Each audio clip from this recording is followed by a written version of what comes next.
បងប្អូននេះធ្វើវីដេអូថ្មីបាទនេះលើកច្រែងនេះស្ទាវទឹកឡើងកូនពូជរត់ចៅសំណាងអាហ្នឹងនេះចៅសំណាងបាទនេះកូនស្រុកដែរបងប្អូនបាទនេះចងជើងដែរនេះស្ទាវឡើងស្ទាវបាទបើសិនជាបងប្អូនពេញចិត្តអាចខលមកចុះ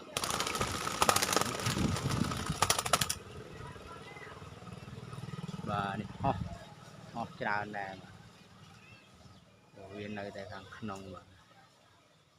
នេះបាទកូនបាចាស់ដែរបាទកូនក្របតែដឹងញីឈ្មោលវាឈ្មោលបាទឈ្មោលវាណា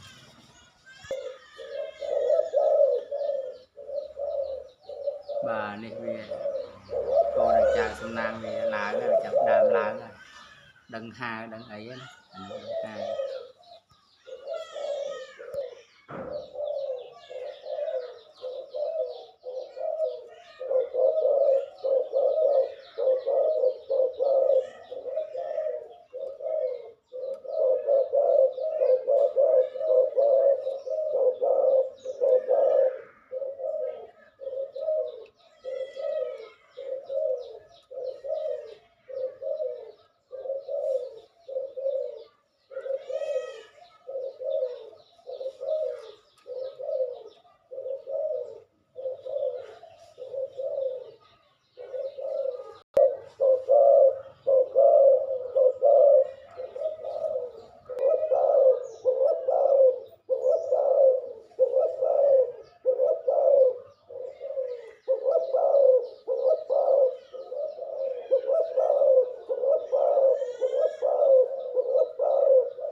បាទនេះកូនស្រុកទឹក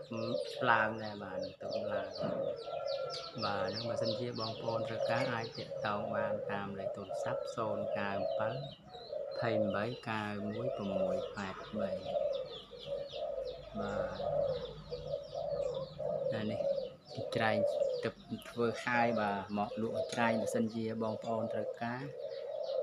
អាចតាក់ទងបានតាមលេខទូរស័ព្ទ097 28 91 683មានកញ្ច្រែងចងជើងរលកលក់បាទសេរីថ្មីពូជប៊ីដានលាតបាទនឹងមកបើសិនជាបងប្អូនត្រូវការតាក់ទងមកចុះតាមលេខទូរស័ព្ទ097 28 91 683បាទព្រោះរលកក៏មានលក់កូនស្ទាវនេះបាទលក្ខណៈកូនស្ទាវហើយអត់មានចម្ងល់ថាកូនស្ទាវប៉ុណ្ណាទេបាទកូនស្ទាវហ្នឹងគឺឡើងដឹងញីឈ្មោលបាទវាអាចឡើងហើយបាទនេះកូនបាចាស់បាទដឹងញីឈ្មោលហើយអានេះក៏ឡើងហើយដែរបាទនេះកូនស្ទាវលក្ខណៈប៉ុណ្ណឹងណាបងប្អូនអត់មានចម្ងល់ទេបាទថាកូនស្ទាវប៉ុណ្ណាអញ្ចឹងកូនស្ទាវកម្មកពេញហើយវានឹងអាចហ៊ានបូលហើយបាទដឹងលងាវហ៊ានឡើងបាទនេះដាក់ចុចឲ្យបងប្អូនមើលក៏លោកបងប្អូនថាកូនស្ទាវវាមិនឡើងមិនហៅឡើងបាទនេះកាលណាវាឡើងវាអាចហ៊ានបូលនឹងអី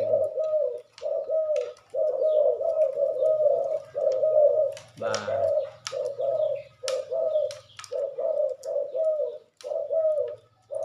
អញ្ចឹងវាអាចហ៊ានបូលអានឹងកូនស្ទាវវាឡើងចាប់ដើមឡើងតែវាឡើងអត់ទាន់ជាប់បាទ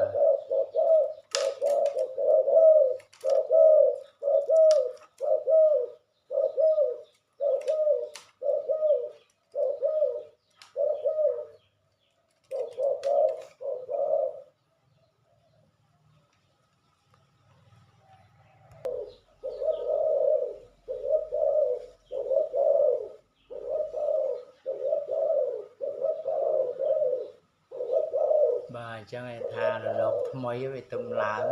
អញ្ចឹងវាអត់ទាន់ឡើងខ្លាំងទេតែឡើងខ្លាំងគឺវាផ្នែកវាក្រហមហ្នឹងគឺវាជល់ហ្មងរជល់តែពូជអាហ្នឹងវាយបាទកែខ្លាំងណាស់ពណ៌ហ្នឹង